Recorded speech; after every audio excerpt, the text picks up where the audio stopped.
आपण माने तो सुखुआर केते कौन रेसिपी बनई किंतु आज मु आपण मानक पई चिंगुड़ी सुखुआर ही नहीं आसी। ये रेसिपीटी बनैबा जिते सहज खाइबा को मध्य सेते स्वादिष्ट। नमस्कार, ओडिया घर हांडीचाल को आपण मानक स्वागत जनाऊँगी मु शिला। ताहले चलंतु देखिबा चिंगुड़ी सुखुआराई पई कौन कौन सामग्री दरकार।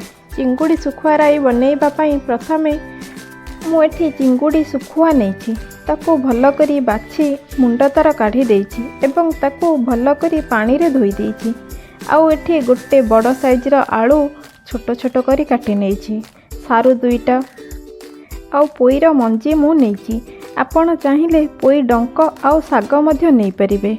गोटे मीडियम टमाटो, कखारू, बैगण एभली साइज रे मु काटी रखिछि।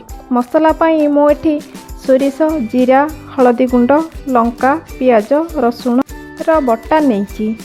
फुटाइबा पाई किछि फुटण आउ सोरिष तेल नेछि, स्वाद अनुଯାयी लूण।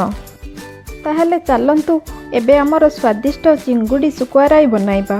प्रथमे गैस ऑन करी कड़ाई बसाइबा।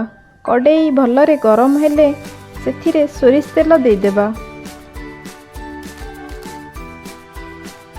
तेल मोर गरम हो आसिले धोई रखिथिबा चिंगुड़ी सुखुआ को पकेई भल करी भाजी देबा।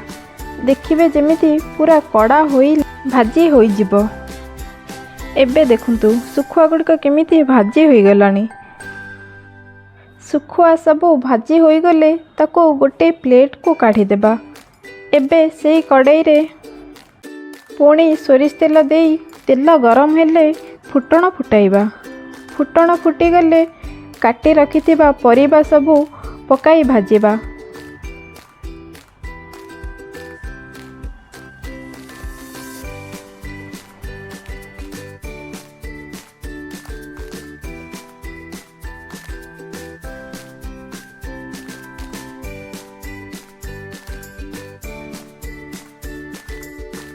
परिबा सबू भल भाबरे गोलाई सेथिरे अल्प लूण छिंची देबा। परिबा टिके जल्दी सिझी जिवो। लूण पकेई गोलेई ताको घोड़ेई देबा।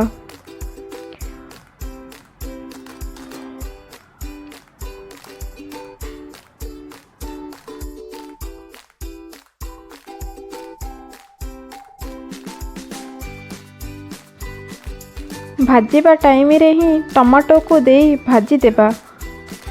मझिरे मझिरे घोड़णी काढ़ी गोलेई देबा, नहले परिबा सबू तल लागी पोड़ी जिवो।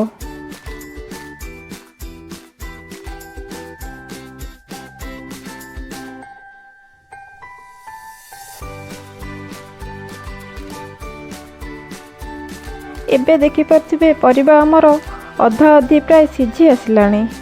सेथिरे बाटी रखिथिबा सोरिष मसला को दे देबा।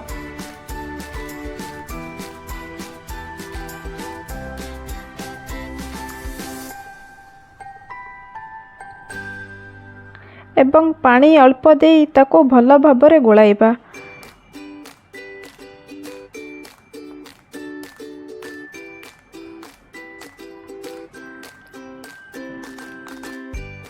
एबे स्वाद अनुଯାୟୀ लूण देबा। लूण भल करी मिसेई सेथिरे आवश्यक मुताबक पानी दे देबा।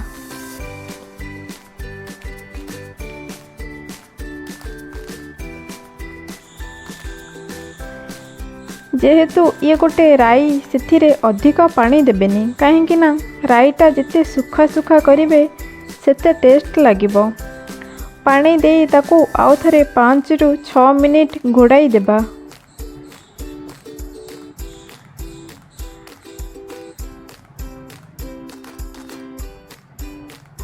देखि पारुथिबे परिबा हमर भल करी सिझी गलानी।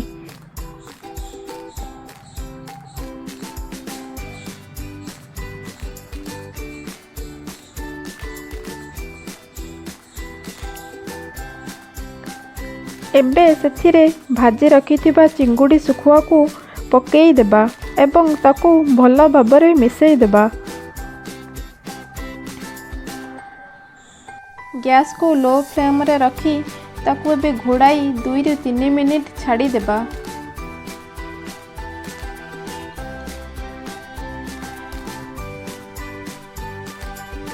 ଏବେ ଦେଖନ୍ତୁ କେମିତି ପୁରା ସୁଖା ସୁଖା ହୋଇଗଲାଣି ଆଉ ରାଇଟା ପୁରା ମିଞ୍ଚି ମିଞ୍ଚି ହୋଇଯାଇଛି।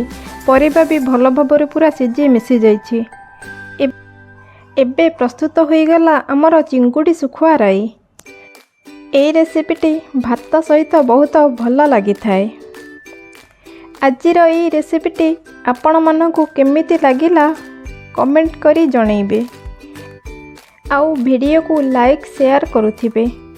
ଯଦି ମୋ ଚ୍ୟାନେଲରେ ନୂଆ ଥିବେ ତେବେ ସବସ୍କ୍ରାଇବ୍ କରିଦେବେ। ଯଦି ଫେସବୁକ୍ କିମ୍ବା ଇନଷ୍ଟାରେ ଭିଡ଼ିଓ ଦେଖୁଥିବେ ନିଶ୍ଚିନ୍ତ ଭାବରେ ଫଲୋ କରିବେ। ଆପଣମାନଙ୍କ ପାଇଁ ଆଉ ଗୋଟେ ଖୁବ୍ ଶୀଘ୍ର ନୂଆ ରେସିପି ନେଇ ଆସିବି। ଆଜି ପାଇଁ ଏଇଠି ରହିଲି, ନମସ୍କାର।